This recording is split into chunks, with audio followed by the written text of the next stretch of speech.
मेरा, मेरी। आपको जैसे कवि दिया है, कवि का आपको लिंग पता करना है, तो व्यवहार में जो प्रयोग होता है वो आपको मालूम होना चाहिए, तभी इसका ट्रिक ये लग सकता है। कवि अच्छा होगा कि अच्छी होगी?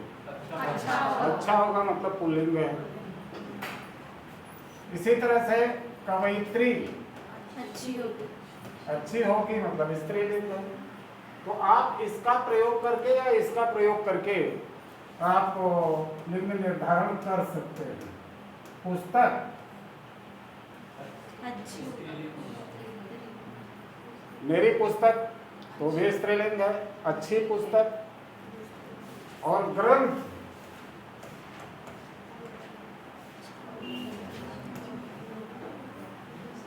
ग्रंथ अच्छा होगा कि अच्छी होगी? अच्छा होगा, पुल्लिंग। तो इस तरह से विशेषण का उपयोग करके आप लिंग का निर्धारण कर सकते हैं, लेकिन ये फुल एंड फाइनल नहीं है। एक तरीका है, इससे पहचान किया जा सकता है।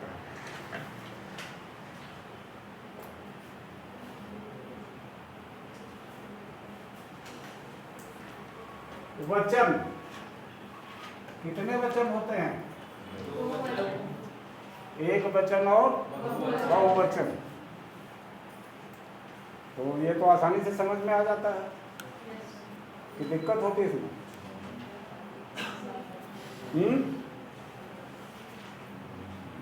विकारी शब्दों के जिस रूप से उनकी संख्या का ज्ञान होता है उसे वचन कहते हैं। यानी संख्या का ज्ञान होना है। अगर एक का ज्ञान हो रहा है तो एक वचन है, एक से अधिक का ज्ञान हो रहा है तो बहुवचन है। एक वचन के लिए जैसे उदाहरण के तौर पर बालक पढ़ता है,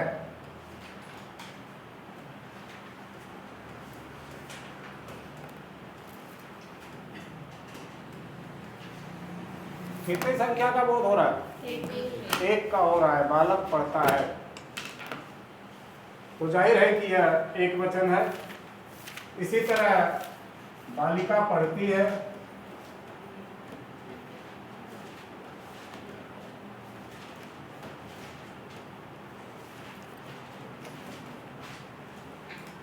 यहाँ भी एक ही बालिका का बोध हो रहा है, तो जाहिर है कि एक वचन है। हिंदी और अंग्रेजी में थोड़ा सा अंतर है। अंग्रेजी में इसके लिए बॉय और इसके लिए गर्ल है, लेकिन पढ़ता है के लिए दोनों के लिए रीड्स है।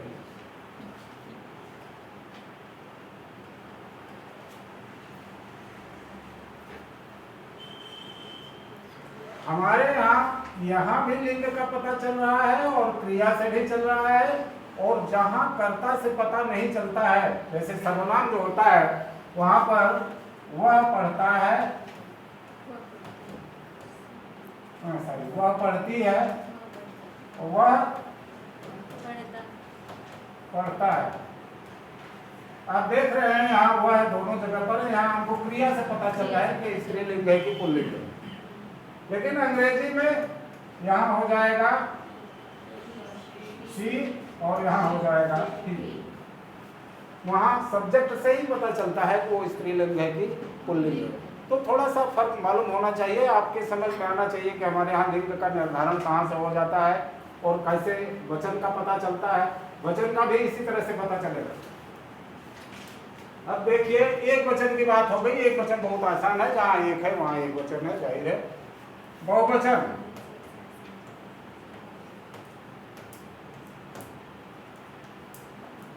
अब इसी का बहुवचन बना लीजिए। बालक पढ़ते हैं,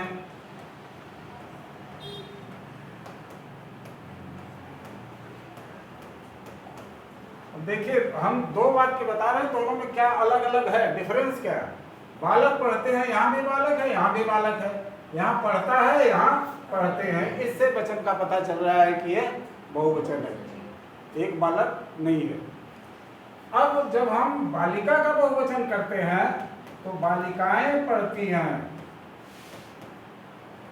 यहाँ भी बहुवचन होगा और यहाँ भी बहुवचन होगा। पढ़ती हैं, ठीक। तो आप देख रहे हैं कि पूरी तरह से हिंदी का जो व्याकरण है वो अभ्यास पर निर्भर करता है। निरंतर अभ्यास करते रहने से सारी चीजें स्पष्ट होती हैं। आप चाहेंगे कि केवल क्लास में पढ़कर हम जो है पूरा का पूरा नंबर ले लें या पूरी जानकारी हमें हासिल हो जाए, तो संभव नहीं है।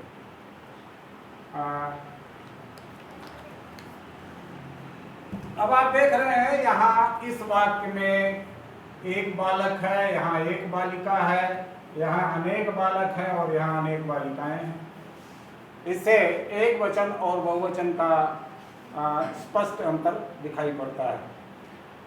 अब ये देखिए कि बहुवचन बनाया कैसे जाता है। बनाया तो ऐसे ही पता चल जाता है कैसे जाता है, लेकिन फिर भी व्याकरणिक दृष्टि से आप देख लीजिए। आकारांत पुल्लिंग में, आकारांत तो समझ में आ गया है, जिन शब्दों के अंत में आ हो, तो आकारांत पुल्लिंग में आ के स्थान पर ए कर देने से बहुवचन बन जाता है। जैसे घोड़ा, क्या हो जाएगा? घोड़े। गधा, गधे। लड़का,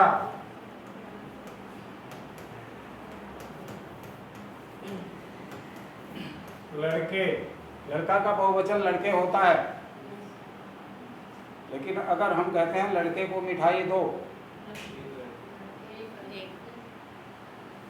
बहुवचन हुआ क्या? नहीं हुआ। लड़कों को मिठाई दो, फिर बहुवचन होगा। तो ये सब इसीलिए मैं बोलता हूँ कि अभ्यास पर निर्भर करता है। ये एकदम से लकीर के फकीर बन जाएंगे तो शायद मुश्किल जाएगा। थोड़ा,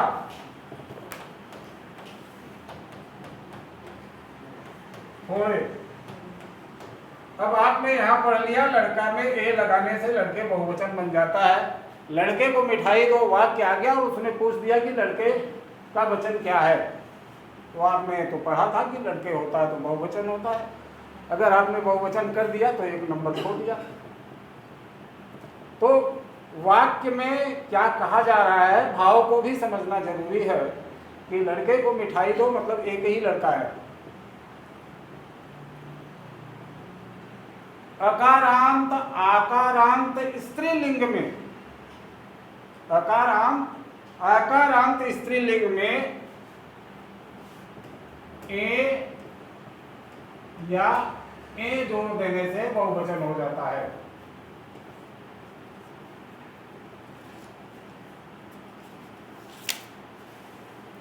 बालिका से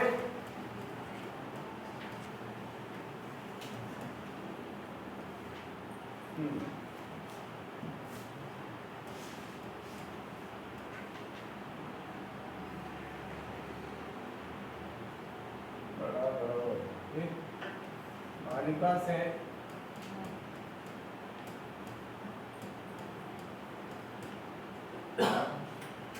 हमने आपको बताया है कि अगर मात्रा होगी ऊपर तो फिर क्या लगेगा? अनुस्वार। अगर मात्रा नहीं होगी तो अनुनासिक।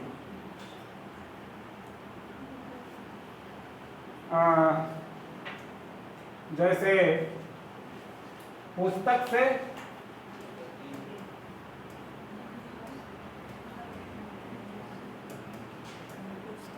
पुस्तकें, अनुस्वार लगेगा, अनुनासिक नहीं।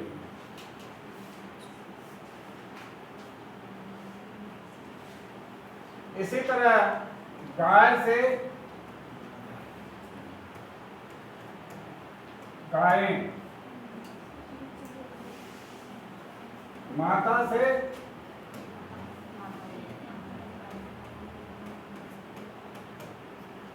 माताएं। ये बात समझ में आ गई? अगर ऊपर मात्रा है तो केवल अनुस्वार से आपको काम चलाना पड़ेगा। मात्रा नहीं है तो अनुनासिक लगेगा, चंद्रबिंदु। अनुस्वार केवल एक बिंदी होती है और अनुनासिक में चंद्र बिंदु होता है। ठीक है।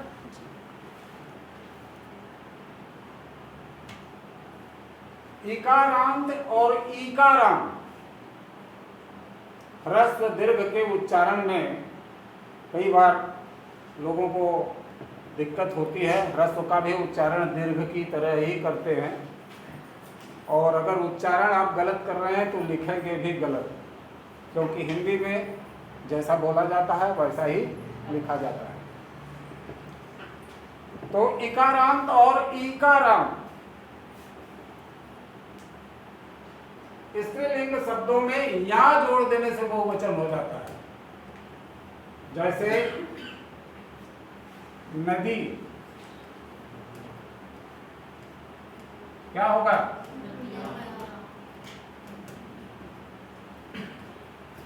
अब यहां पर एक नियम बताया जा रहा है कि ईकारांत स्त्रीलिंग में या जोड़ देने से बहुवचन बनता है, लेकिन जब आप बहुवचन बना रहे होते हैं तो ये जो दीर्घ ई है वह ह्रस्व ई के रूप में बदल जाती है।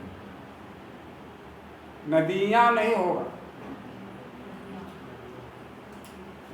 इसी तरह से जाति से जातियां, क्योंकि ह्रस्व है इसलिए ह्रस्व ही रहेगा। रीति से रीतियां, और लड़की से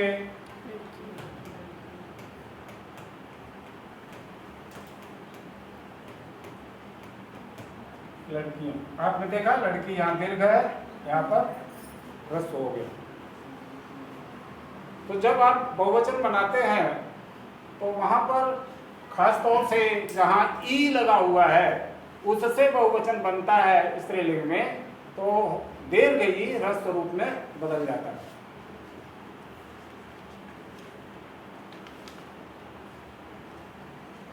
ओं का प्रयोग करके भी बहुवचन बनाया जाता है।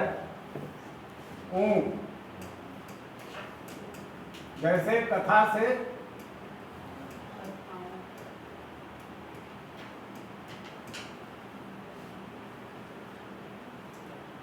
ये वैसा ही है प्रयोग करते समय, जैसे लड़का से लड़के और फिर लड़कों बनता है, वैसे ही कथा से कथाएं और कथाओं दोनों हो सकता है, लेकिन ये प्रयोग पर निर्भर करता है। साधु से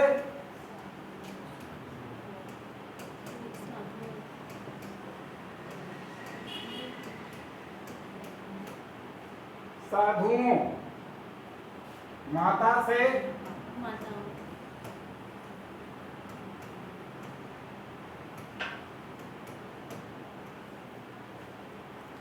माताएं भी बना सकते हैं। यस, माताएं भी हो। तो प्रयोग क्या आधार पर?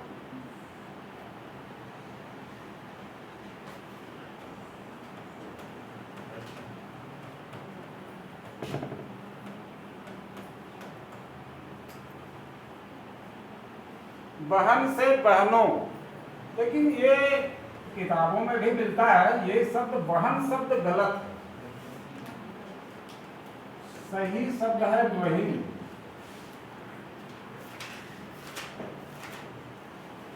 बहन का मतलब ढोना, बहन करना।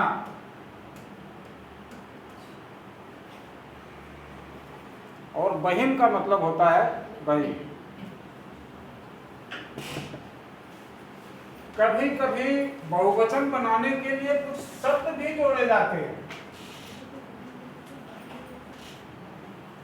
आप लोग जब किसी सभा में होते हैं तो संबोधन में इस तरह का प्रयोग करते हैं, गुरुजन,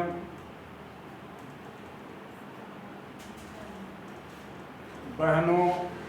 अच्छा, जब संबोधन में बहनों पर अनुस्वार नहीं होता, चाहे बहनों, माताओं, भाइयों, ये अगर आप उच्चारण कर रहे हैं संबोधन में कहीं सभा में, तो वहां पर वो अनुस्वार होता नहीं है। भाइयों बहनों माताओं, वहाँ संबोधन में अनुस्वार नहीं रहता है। तो जैसे आप वृंद लगाकर भी बहुवचन बनाया जाता है, मुनि वृंद।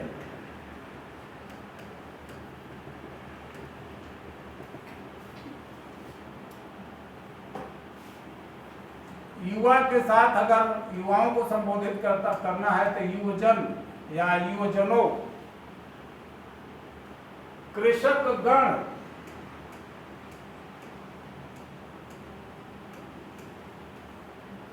छात्र वृंद,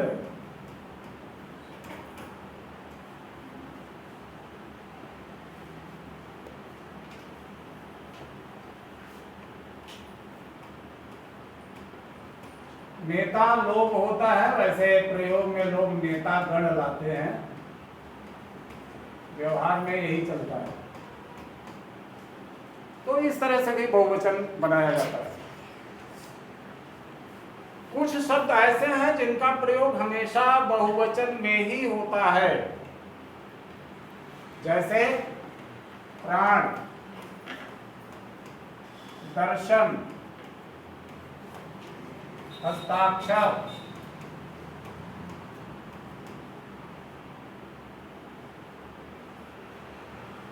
आंसू, बाल और होश। इनका प्रयोग हमेशा बहुवचन में होता है।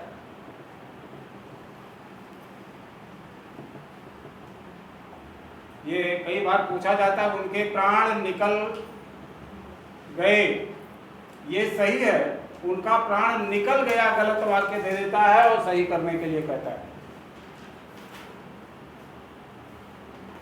तो प्राण का हमेशा बहुवचन में, प्राण, दर्शन, हस्ताक्षर। आपने हस्ताक्षर किया नहीं, आपने हस्ताक्षर किए। हस्ताक्षर का प्रयोग बहुवचन में होगा।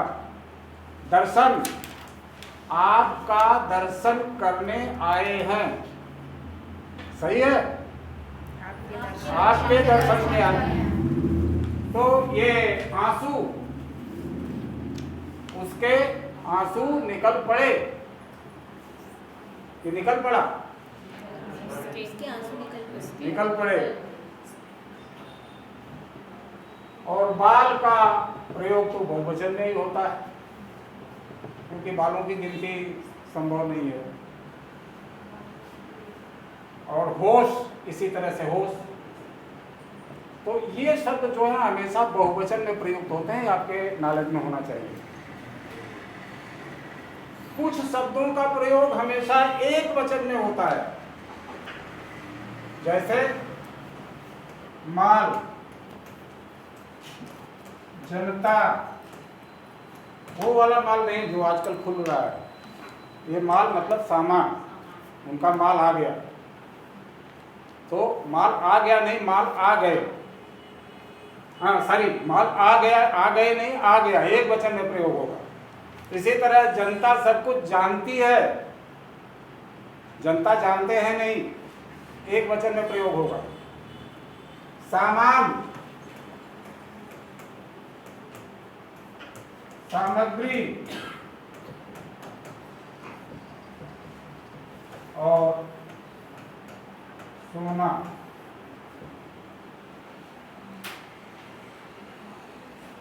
हमेशा एक वचन में प्रयोग होता है।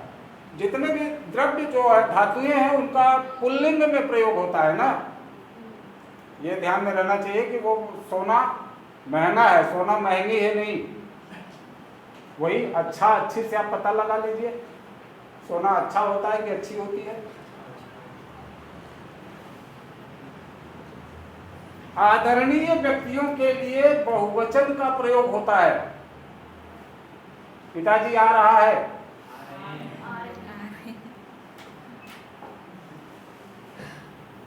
हमने सुना है बोलते हुए, पिताजी आए थे और बोल रहा था या कह रहा था। पहली लाइन में तो थोड़ा सा सम्मान दिए, दूसरी लाइन में पूरा उतार दिए। तो आप अपने से बड़ों को अगर संबोधित कर रहे हैं तो हमेशा उनके लिए बहुवचन का प्रयोग होता है। पूछा जाता है प्रायः तुलसीदास भारत का महान कवि था, शुद्ध कीजिए, महान कवि थे, इसलिए कि आदरणीय व्यक्ति के साथ हमेशा बहुवचन का प्रयोग होता है। अनेक शब्दों का प्रयोग गलत होता है। अनेकों, अनेक अपने आप में बहुवचन है, एक का बहुवचन अनेक है, लेकिन वहां अनेकों लोग थे, वहां अनेक लोग थे। बाग में अनेकों वृक्ष थे, बाग में अनेक वृक्ष थे। तो अनेकों का प्रयोग गलत करते हैं लोग, और वह अपने आप में अनेक बहुवचन है, फिर उसका बहुवचन बनाकर गलती कर देते हैं। तो ये वचन से संबंधित जानकारी थी। तो अनेकों किसमें लेंगे, एक वचन की बहुवचन? अनेकों का प्रयोग ही गलत है। अनेक शब्द का अनेक बहुवचन है, एक वचन है, अनेक बहुवचन है, अनेक का विलोम अनेक है।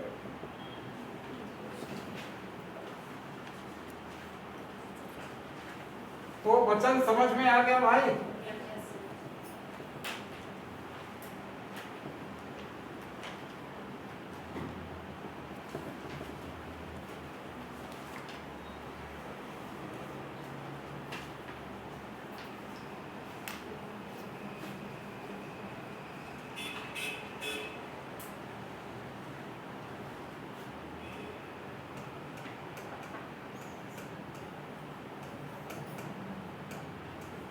शब्द किसे कहते हैं?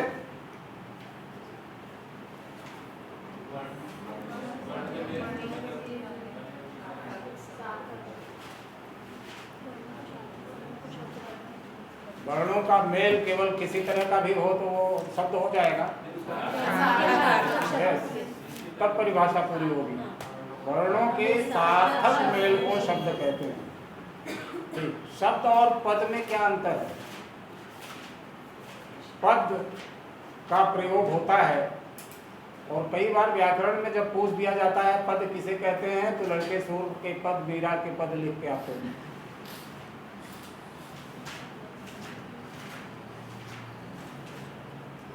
शब्द जब वाक्य में प्रयुक्त हो जाता है तब वह पद कहलाता है, क्योंकि जब वो वाक्य में प्रयुक्त होता है तो उसके साथ तमाम व्याकरणिक नियम जो है वो लागू हो जाते हैं। जब तक वो नियमों से बंधा नहीं है तब तक शब्द है, और जब वह वाक्य में प्रयुक्त हो जाता है, व्याकरणिक नियमों से आबद्ध हो जाता है, तो पद हो जाता है। परिभाषा आप ऐसा कर सकते हैं कि शब्द जब वाक्य में प्रयुक्त होने की योग्यता प्राप्त कर लेता है तब पद कहलाता है। जैसे राम, रावण मारा, ये क्या है? शब्द है। इससे आपको कोई अर्थ नहीं मिल रहा है।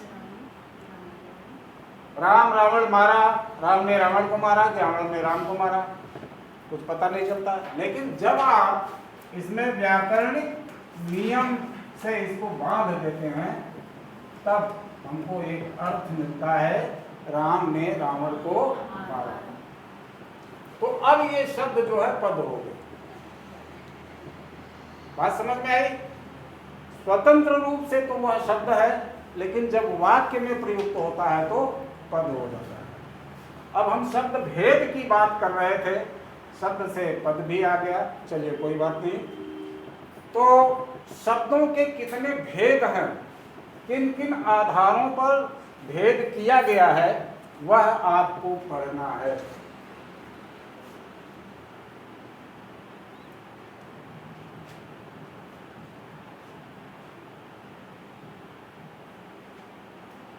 उत्पत्ति के आधार पर उसको उत्पत्ति भी बोलते हैं, व्युत्पत्ति भी बोलते हैं, और इतिहास के आधार पर ऐसा भी कहते हैं।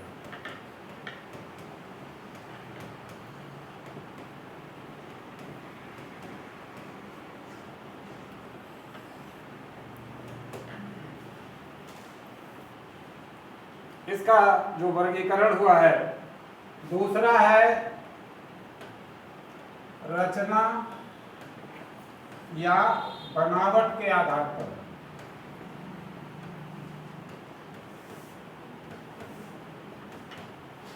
इसको रूप के आधार पर भी कह सकते हैं।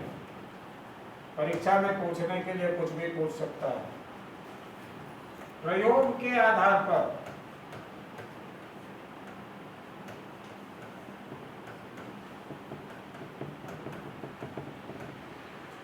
और अर्थ के आधार पर।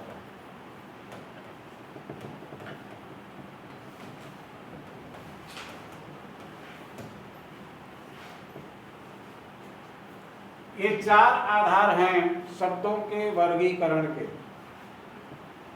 तो उत्पत्ति के आधार पर पहले देखते हैं तत्सम।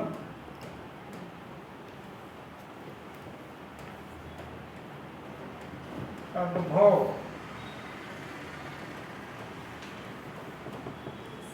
भेषज, विदेशज और संकर्ष। ये इतने तरह के शब्द होते हैं। अब तत्सम शब्द कौन से होते हैं? संस्कृत से जिन शब्दों को ज्यों का त्यों ग्रहण किया गया है उन्हें हम तत्सम शब्द कहते हैं। तत् धन सम, यहां तत् का मतलब जिससे वह भाषा उत्पन्न हुई है। संस्कृत से ये भाषा हिंदी उत्पन्न हुई है, तो संस्कृत के सम मतलब समान, यानी संस्कृत के वे शब्द जो हिंदी में प्रयुक्त होते हैं वे तत्सम कहे जाते हैं। जैसे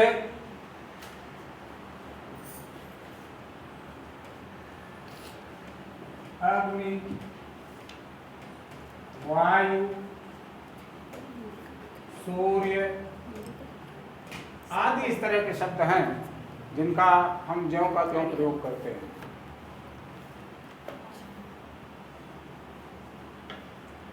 अक्षर, शिष्य, सूर्य, शून्य, सत्य, रात्रि, मुकुट, दीपक आदि मतलब शब्दों की बहुत बड़ी फहरिस्त है, उसको सूचीबद्ध नहीं किया जा सकता।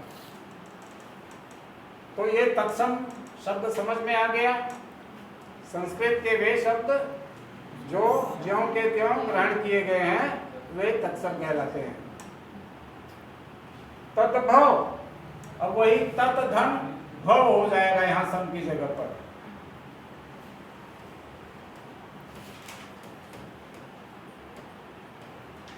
भव का मतलब उत्पन्न, तत् मतलब उससे उत्पन्न।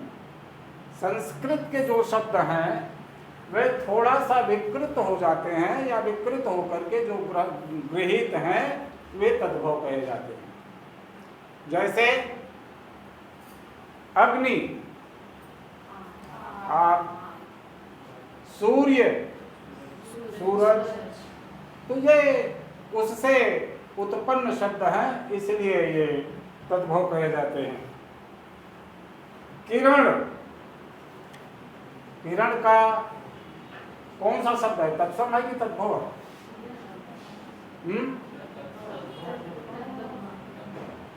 किरण तत्सम है भाई, किरण तद्भव है। किरण से किरण हो गया। हाँ। कंटक, कंटक तत्सम है कि तद्भव है? कंटक तत्सम है, उसका तद्भव क्या है? कांटा। कंटक से कांटा बना है। क्षीर,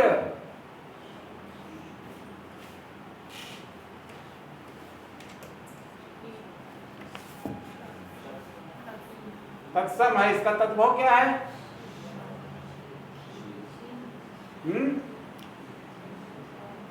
खीर बनाते हो कि नहीं? वो क्षीर का खीर हो गया है।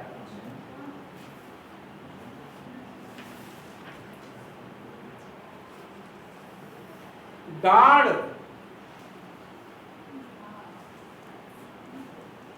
दाढ़ का क्या अर्थ है?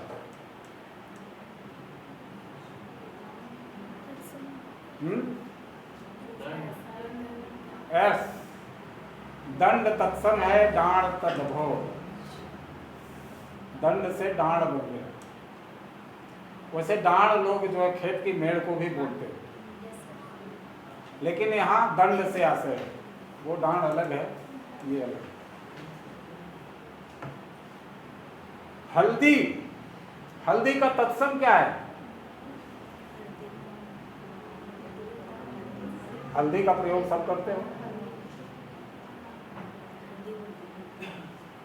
अरे भाई, निमंत्रण पत्र छपता है तो हरिद्रा उसमें छपता है, हरिद्रा का लेप लगाते हैं, तो हरिद्रा तत्सम है और हल्दी तद्भव।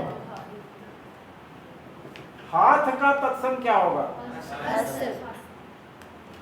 तो ये कुष्मांड, एक शब्द है कुष्मांड। कुष्मांड तत्सम शब्द है, इसका तद्भव क्या होगा? कुम्हड़ा।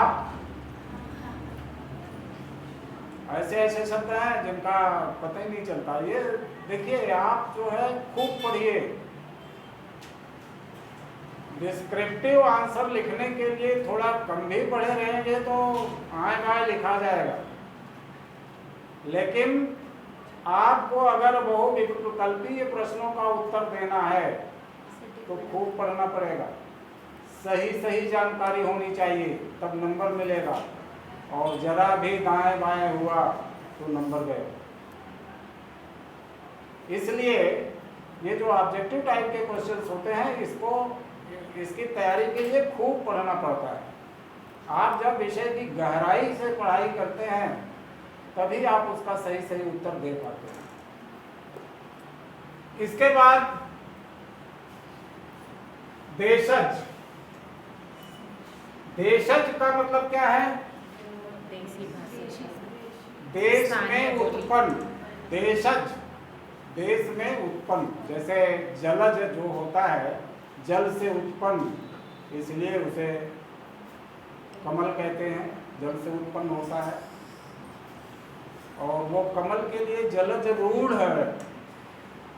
वैसे तो जल में जितने उत्पन्न होते हैं सब जलज हैं, जीव जंतु और घास पात जो भी जल में उगते हैं सब जलज हैं।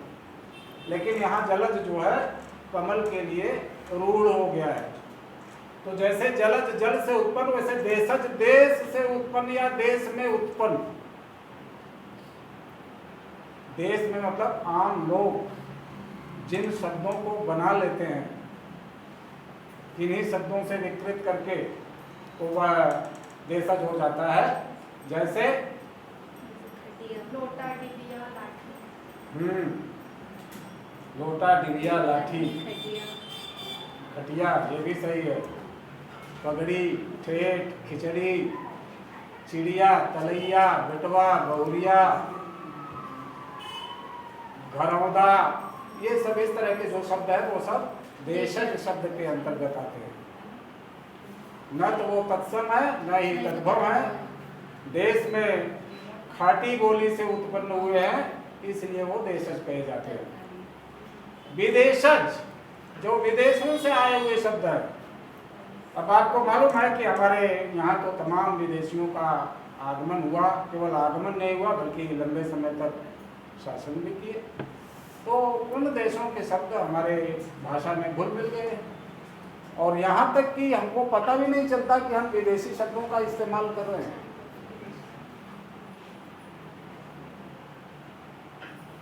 इतना हमारे खून में रच बस गए हैं विदेशी शब्द। डॉक्टर, अंगूठा छाप भी डॉक्टर ही बोलता है।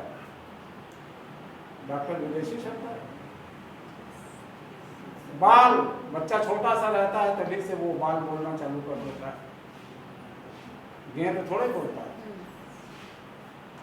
तो बहुत से ऐसे विदेशी शब्द हैं, जैसे हमको तो पता ही नहीं है कि इसका हिंदी है क्या, कफ, इसका हिंदी क्या है। बटन अंग्रेजी का शब्द है, लेकिन इसकी हिंदी अपने को भी नहीं पता है। कॉलर, ये भी विदेशी शब्द है। आस्तीन, ये भी विदेशी शब्द है। अपने पास ही बहुत सारे ऐसे शब्द हैं जो विदेशी हैं और उनका हम धड़ल्ले से प्रयोग करते हैं। तो विदेशी शब्द इस तरह से बहुत सारे हैं, जैसे अरबी, फारसी, तुर्की, अंग्रेजी, पुर्तगाली, फ्रांसीसी, इन भाषाओं से आए हुए शब्द हैं। और जैसे ऑफिसर, डॉक्टर, हॉस्पिटल, तहसील,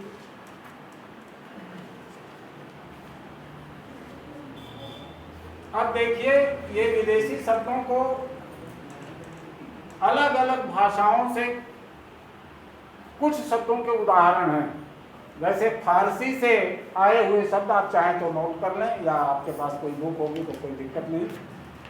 आमदनी, फारसी से आमदनी, आराम,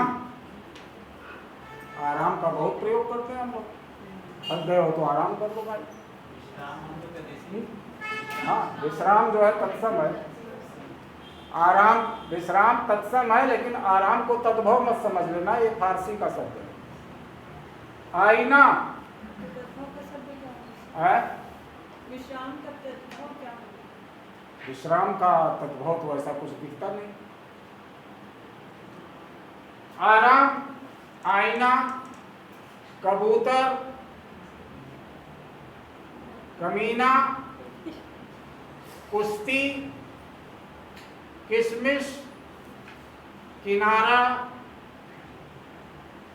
पूजा, खरगोश, खुराक, पूजा क्या होता है सर? पूजा गली। किसी फिल्म में आया था ना, बड़े आबरू होके तेरे पूछे से हम निकले। खरगोश, खुराक, गोला, गरम,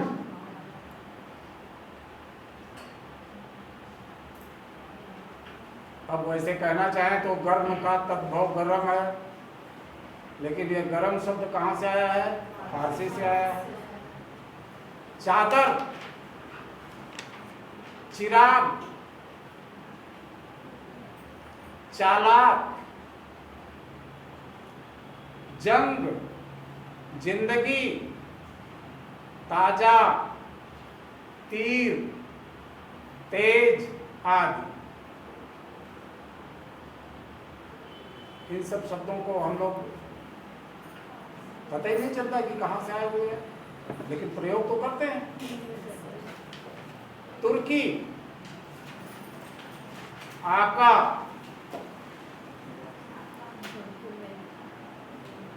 उर्दू, कालीन, काबू, कुर्ता, कैंची, चेचक, चमचा, है? हाँ वही है। तलाश, और जिस चमचे का प्रयोग होता है वो वही चमचा है। जैसे अगर आप किसी को कहते हैं कि अमुक का चमचा है तो वही चमचा है। तमका, बहादुर, लाश, हमारे यहां इसके लिए शव है। सुराग, बारूद, दरोगा आदि। अरबी से आए हुए शब्द है अक्ल, आदमी, इनाम, ईमान, उम्र, औसत, औरत, कीमत, खत, जवाब, जहाज,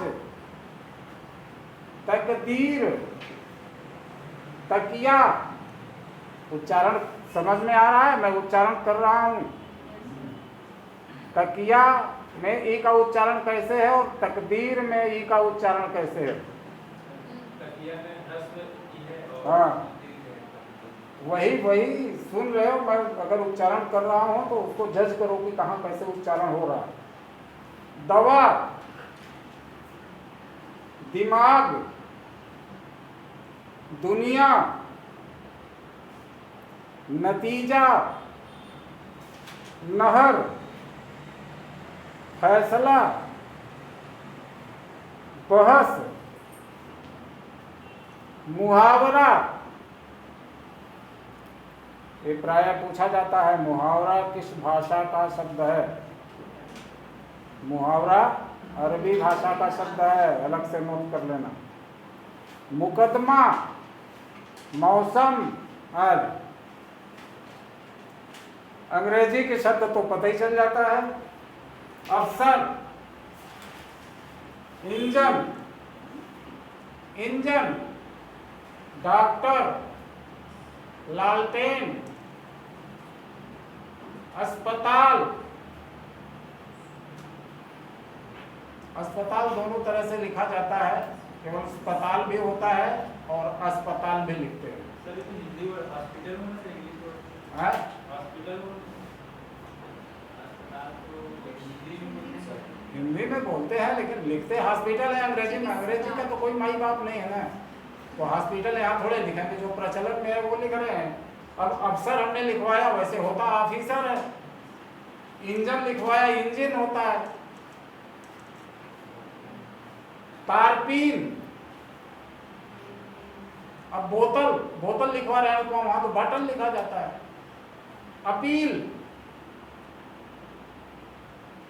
अपील शब्द पीएससी में पूछा गया था किस भाषा का शब्द है, तो अपील जो है अंग्रेजी का शब्द है।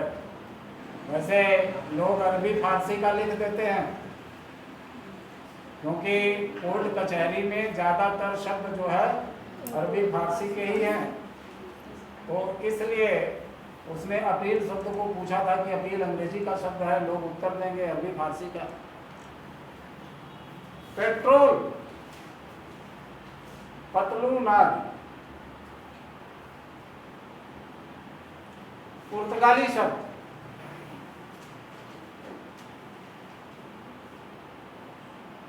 एक आके नंबर का प्रश्न होता है लेकिन बहुत परेशान करने वाला होता है। अलकतरा, कितने लोग अलकतरा जानते हैं?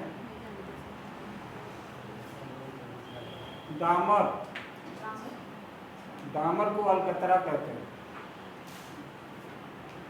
आलपीन, अनानास पुर्तगाली शब्द है। अलमारी, चाबी, बाल्टी, कमरा, काजू, गमला। तो हम ग से गमला पढ़ते हैं, तो गमला कहाँ का शब्द है? पुर्तगाल का है। पपीता आदि।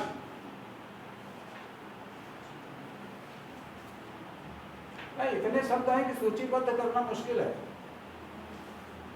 चीनी शब्द, 2-4 शब्द हैं चीनी के। चाय, सुबह सुबह जिससे शुरुआत करते हैं वही चीन का है। चीनी, चाय में चीनी पड़ती है, वह भी चीन का शब्द है। चीकू, लीची, ये चीन के शब्द हैं। फ्रांसीसी शब्द, कारतूस, अंग्रेज, बिगुल। अंग्रेज को इंग्लिश कह देते हैं, लेकिन अंग्रेज जो है कहाँ का शब्द है? फ्रांस का। जापानी, रिक्शा, अब रिक्शा विलुप्त तो होते जा रहा है, ऑटो रिक्शा आ गया है। और दूसरा शब्द है सायोनारा, है? मीनिंग क्या होगा सर इसका? हमको भी नहीं पता क्या मीनिंग होता, सुना हूँ सायोनारा सायोनारा गाते हुए, क्या उनका पता नहीं। वो कुछ लोग बताते हैं टाटा बाय बाय वाला है। पश्तो, पश्तो तालब कैसा है? पश्तो। पश्तो के 3 शब्द हैं, पठान, खर्राटा और मटर गश्ती।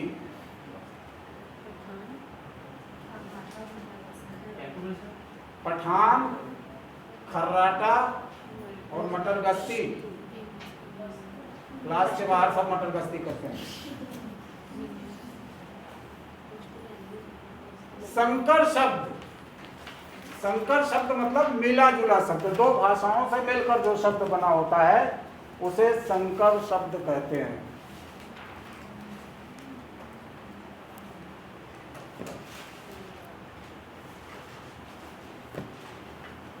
जैसे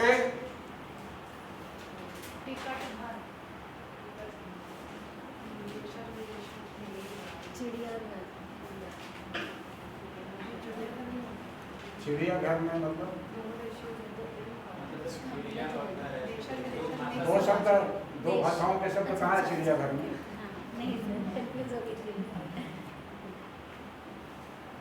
टिकट घर, टिकट अंग्रेजी का शब्द है, घर हिंदी का शब्द है।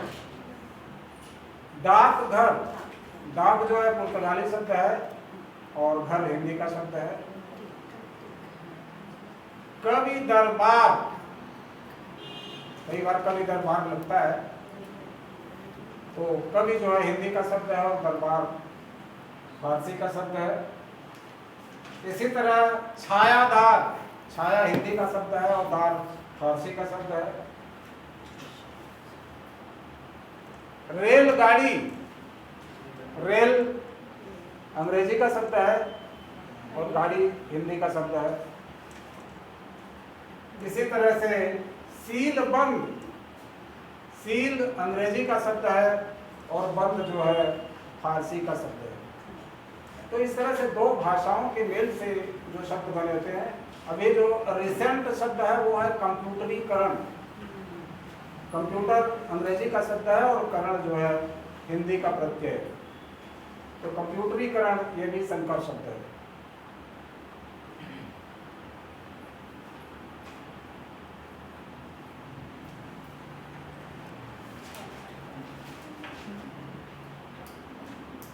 अब रचना या बनावट के आधार पर शब्दों का भेद किया गया है।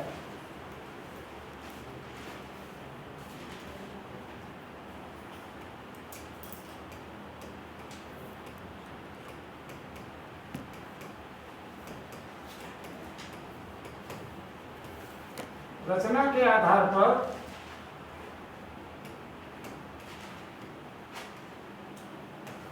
रूढ़ शब्द,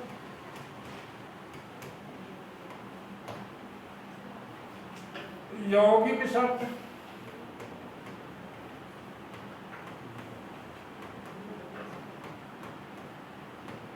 और योग रूढ़।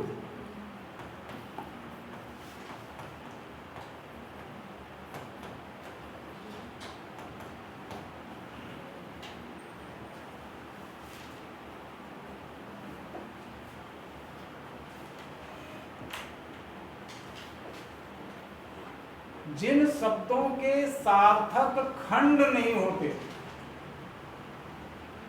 जिन शब्दों के सार्थक खंड नहीं होते उन शब्दों को रूढ़ शब्द कहा जाता है। जैसे नाक,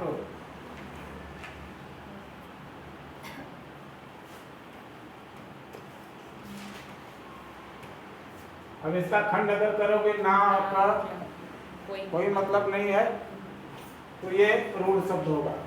इसी तरह से कान, कान का भी वही हाल है जो नाक का है, लेकिन नाक जो है कान से ज़्यादा इम्पोर्टेंट है। नाक कट गई तो कहीं के नहीं रहे, इसलिए नाक जो है बहुत महत्वपूर्ण है। दिन, घर, घोड़ा,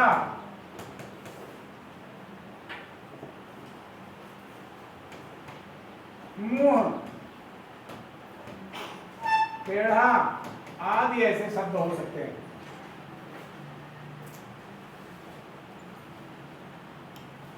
नाक और मुंह दोनों मिले हुए हैं, अगर नाक कट गई तो मुंह दिखाने लायक नहीं रहता है, और कान तो बेचारा ऐसे ही। यौगिक शब्द जो दो शब्दों के योग से बना होता है। अब ये शब्द उपसर्ग से बने हो सकते हैं, प्रत्यय से बने हो सकते हैं, या सामासिक शब्द हो सकते हैं। जैसे विज्ञान, विधम ज्ञान,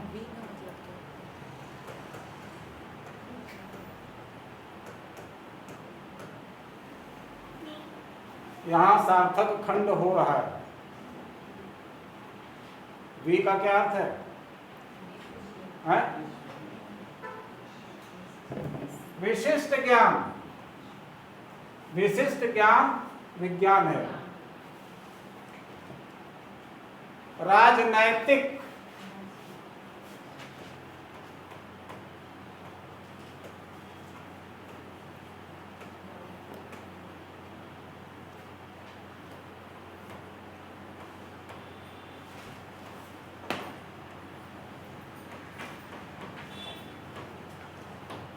राजनीति में इक प्रत्यय लगा हुआ है।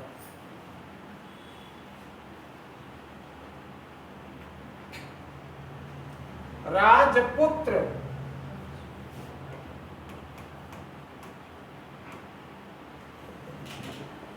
दोनों सार्थक है, ये सामासिक शब्द है। राजा का पुत्र, राजपुत्र।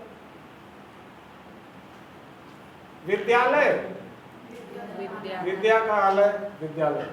तो जो संयुक्त रूप से या दो शब्दों के मेल से बना हो और जिनके सार्थक खंड हो सकते हैं, ऐसे शब्दों को यौगिक शब्द कहा जाता है। अब योग रूढ़, योग रूढ़ मतलब ये भी दो शब्दों से मिलकर बना होता है, लेकिन यह किसी अर्थ में रूढ़ हो जाता है। अभी हमने आपको जलज का उदाहरण दे दिया था। जलज, जल से उत्पन्न, जल धन जल।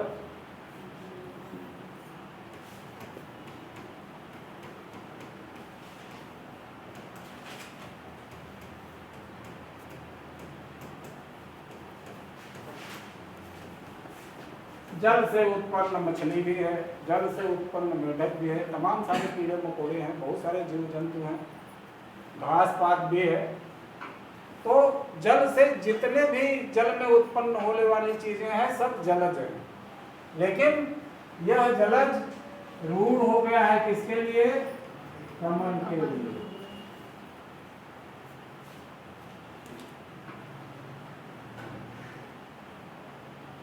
इसी तरह से चारपाई,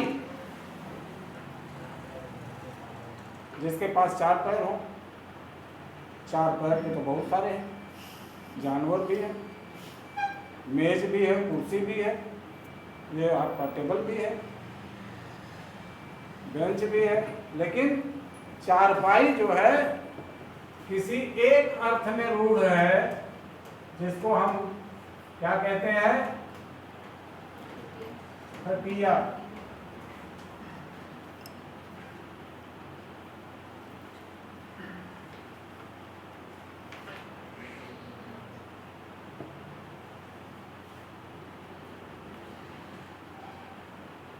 लंबोदर,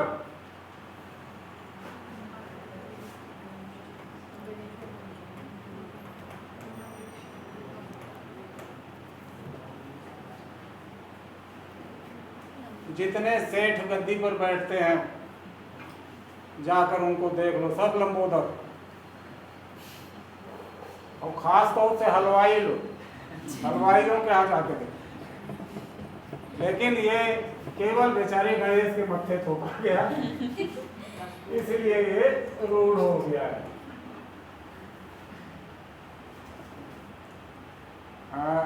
कोई बता रहे थे कि एक तो सज्जन ऐसे थे, उनका पेट इतना बड़ा था कि जब उन्हें चाय पीने के लिए कप बसी में चाय मिलती थी तो वो पेट पर रख लेते थे और चाय पीते थे। तो इतना भी बड़ा बड़ा पेट हो जाता है लोगों का। इसी तरह से पीतांबर, तमाम सारे लोग पीला वस्त्र पहन के घूमते रहते हैं आजकल। जहाँ देखो वही भगवा कलर, आजकल तो भगवा कलर ही हो गया है। लेकिन पीतांबर का मतलब केवल यहाँ श्री कृष्ण है, ये उनके लिए रूल हो गया।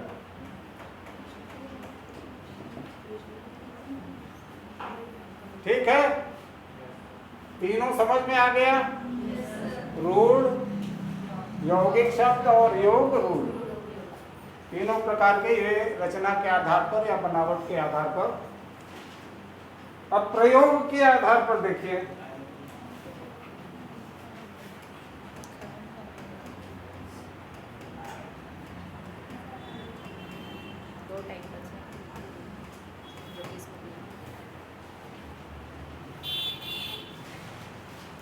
प्रयोग के आधार पर शब्दों के दो रूप होते हैं, विकारी और अविकारी।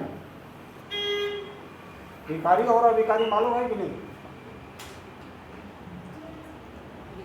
जिन शब्दों में लिंग, वचन और कारक के परिवर्तन के कारण परिवर्तन आ जाता है या शब्द परिवर्तित हो जाते हैं, उन्हें विकारी कहते हैं। और जिन पर कारक, लिंग, वचन, पुरुष का कोई असर नहीं होता है, वे अविकारी शब्द होते हैं। आगे शायद आए कहीं तो पढ़ाएंगे उसको। तो यहाँ पर हम देखते हैं पहला विकारी।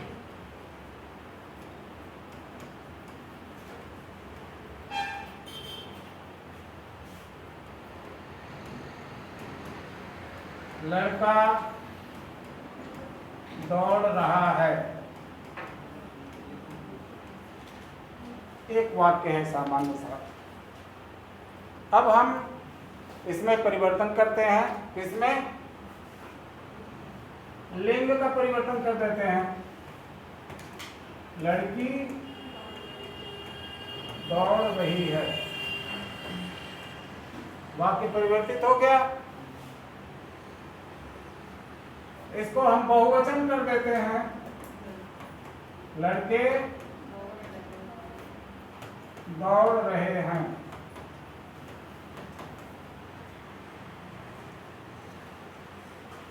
अब वही बात लड़के के लिए हम लाओ।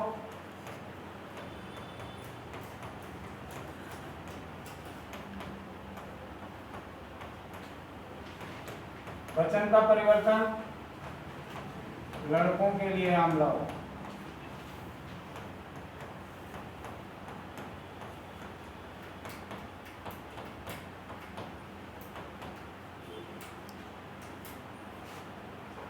ये विकारी शब्द है। जैसे ही लिंग चेंज होता है, पुरुष बदलता है, वचन बदलता है, तो वाक्य में परिवर्तन हो जाता है। अब अविकारी शब्द जो है उसमें कोई फर्क नहीं पड़ता।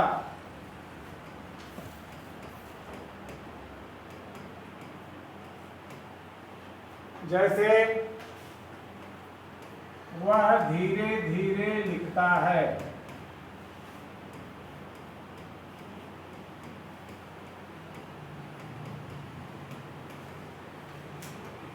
वह धीरे धीरे लिखती है, तुम धीरे धीरे लिखते हो। ये धीरे धीरे में तो कोई परिवर्तन ही नहीं हो रहा। तो ये धीरे धीरे क्या है, अविकारी है, इसमें किसी तरह का कोई परिवर्तन नहीं हो रहा है। तो जो अविकारी शब्द है वह हर स्थिति में वैसे ही होता है, चाहे लिंग पुरुष वचन परिवर्तित हो जाए, लेकिन उस शब्द में किसी तरह का परिवर्तन नहीं होता। ठीक है। अब वो तेज दौड़ता है, वह तेज दौड़ती है, कोई परिवर्तन नहीं। लिंग परिवर्तित कर दिए तो भी वे तेज दौड़ते हैं, तो भी परिवर्तन नहीं। तो ये जो विशेषण है, क्रिया विशेषण, ये विशेषण तो खैर परिवर्तित हो जाते हैं, लेकिन क्रिया विशेषण में बदलाव नहीं होता है। अब अर्थ के आधार पर शब्द भेद,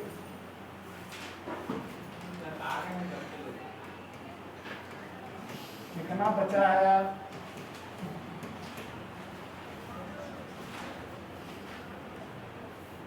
बस थोड़ा सा है, उब गए हो गया। जैसे व्याकरण नीरस होता है, उब गए होगा तो कोई आश्चर्य की बात नहीं है। अर्थ के आधार पर एकार्थक, एकार्थक शब्द कौन से होते हैं? कौन सा ऐसा शब्द है जिसका एक ही अर्थ होता है? संज्ञा, नाम, जिसका नाम होगा।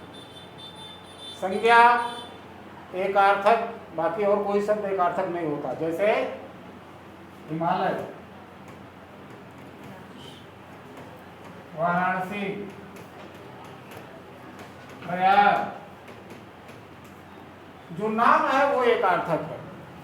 ताजमहल,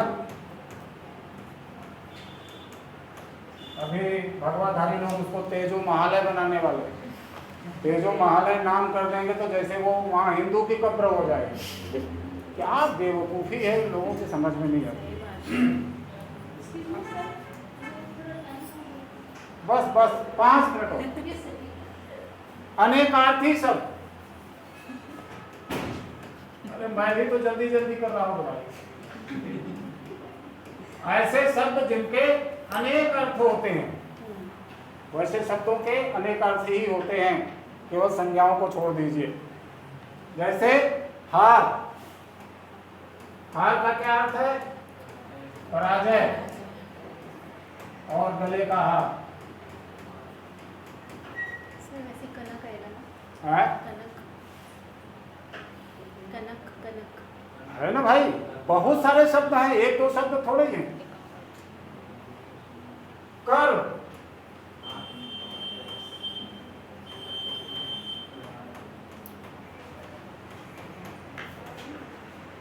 कर का मतलब किरण भी होता है, सूर्य की किरणों को कर कहा जाता है। कर का मतलब सूंड भी होता है, हाथी का सूंड, बहुत सारा अर्थ होता है। एक शब्द के अनेक अर्थ होते हैं, वो तो संदर्भ के अनुसार अर्थ को ग्रहण किया जाता है। इसी तरह से अर्थ, अर्थ का 2 अर्थ बता दो फटाफट। धन और मीनिंग। अच्छा, हाँ, एक तो धन लिखोगे, दूसरा मीनिंग लिखोगे। इंग्लिश में जाएगा। हिंदी में अंग्रेजी घुसा दोगे। अभी छत्तीसगढ़ी हिंदी और अंग्रेजी मिला मिला के बोल रहे हैं। कनक, सोना, धतूरा। इसी तरह समानार्थी शब्द, समानार्थी मतलब समान अर्थ। एक समान अर्थ, पर्यायवाची जिसको कहते हैं। जैसे फूल का पुष्प पुष्प, सुमन, कुसुम, कुसुम, फूल, फूल बहुत सारा होता है। इसी तरह से बादल, मेघ, गगन, नाम। गगन, गगन कहाँ से बादल का पर्यायवाची हो गया?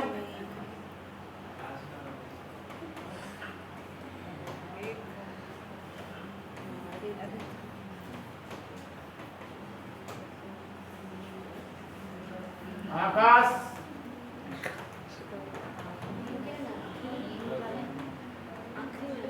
नभ नीरद में नीरद के आदि ही तो है। क्या चीज? नीरद के बाद नीरज के बाद आदि है। हाँ, वही तो।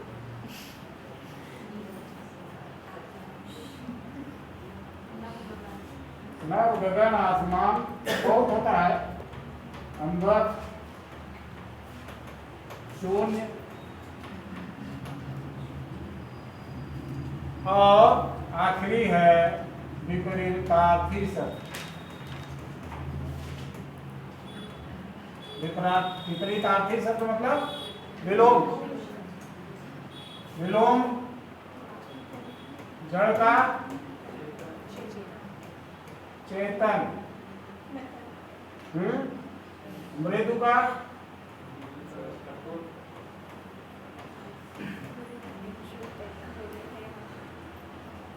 मूक का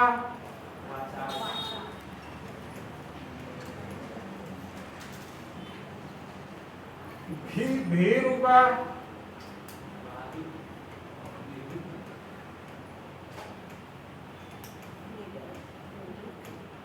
कायर का बहादुर होगा।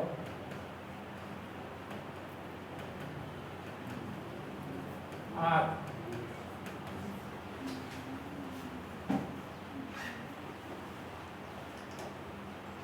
आज जितना पढ़ाया गया सब समझ में आ गया।